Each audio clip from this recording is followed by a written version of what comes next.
49 అంటే సంతానం, 49 అంటే సంతోషం. 49 ఆంధ్రప్రదేశ్, తెలంగాణ. దేశ అత్యున్నత రాజ్యాంగ పదవికి తనను ఎంపిక చేయడం పట్ల రాష్ట్రపతి ద్రౌపది ముర్ము ధన్యవాదాలు తెలిపారు. తన ఎన్నిక దేశ ప్రజల విశ్వాసానికి ప్రత్యేకగా నిలుస్తోందన్నారు. దేశ ప్రజల విశ్వాసం నిలబెట్టుకునేందుకు కృషి చేస్తానని తెలిపారు. భారత్ ఆజాదీ కా అమృత్ మహోత్సవ్ జరుపుకుంటోందన్న ఆమె ఉత్సవాల వేళ రాష్ట్రపతిగా ఎన్నిక కావడం సంతోషంగా ఉందన్నారు. రాష్ట్రపతిగా ప్రమాణ స్వీకారం చేసిన అనంతరం ద్రౌపది ముర్ము జాతినుద్దేశించి ప్రసంగించారు. मेरे प्यारे देशवासियों, सभी को जोहार। भारत के सर्वोच्च संवैधानिक पद पर निर्वाचित करने के लिए मैं सभी सांसदों और सभी विधानसभा सदस्यों का हार्दिक आभार व्यक्त करती हूँ। आपका मत देश के करोड़ों नागरिकों के विश्वास की अभिव्यक्ति है। मैं भारत के समस्त नागरिकों की आशा, आकांक्षा और अधिकारों की प्रतीक इस पवित्र संसद से सभी देशवासियों का पूरी विनम्रता से अभिनंदन करता हूं।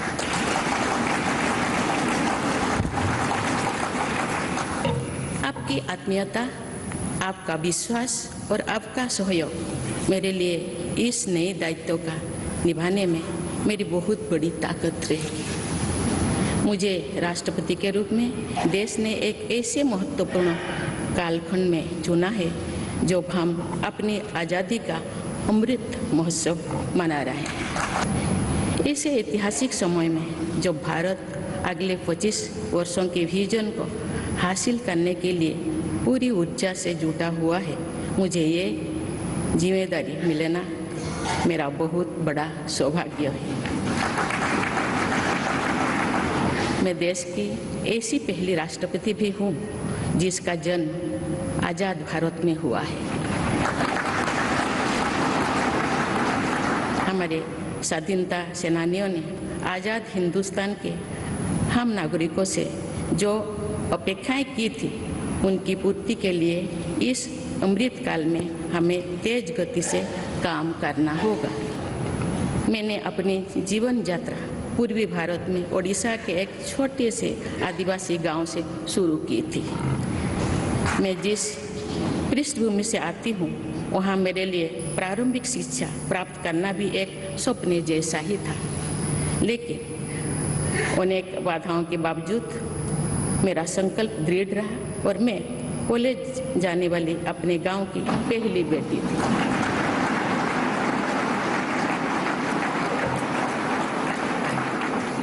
मैं जनजातीय समाज से हूँ और वार्ड काउंसिलर से लेकर भारत की राष्ट्रपति बनने तक का अवसर मुझे मिला है।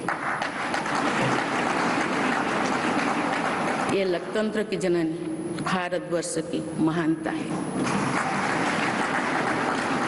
ये हमारे लोकतंत्र की ही शक्ति है कि उसमें एक गरीब घर के पैदा होने बेटी, दूर सुदूर आदिवासी क्षेत्र में पैदा हुई बेटी भारत के सर्वोच्च संवैधानिक पद तक पहुंच सकती है।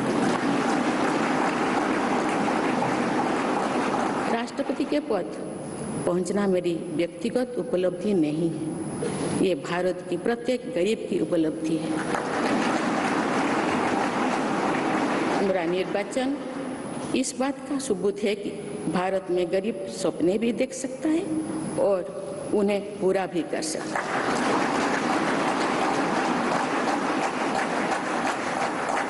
और ये मेरे लिए बहुत संतोष की बात है कि जो सदियों से वंचित रहे, जो जीवन विकास के लाभ से दूर रहे, वे गरीब, दलित, पिछड़े तथा आदिवासी मुझे ये अपना प्रतिबिंब देख सकते हैं। संविधान के आलोक में मैं पूरी निष्ठा से अपने कर्तव्यों का निर्वहन करूंगी।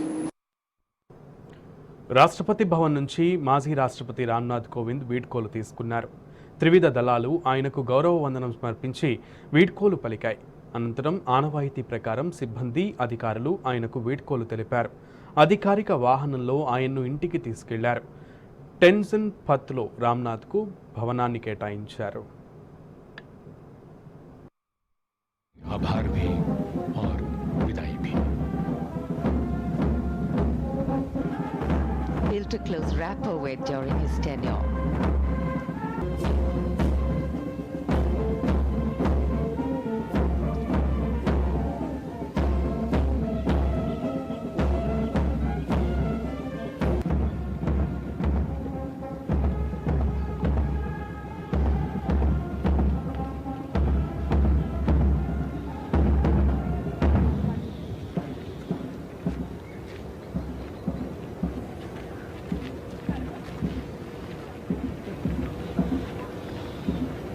पूर्व राष्ट्रपति की राष्ट्रपति भवन से औपचारिक विदाई।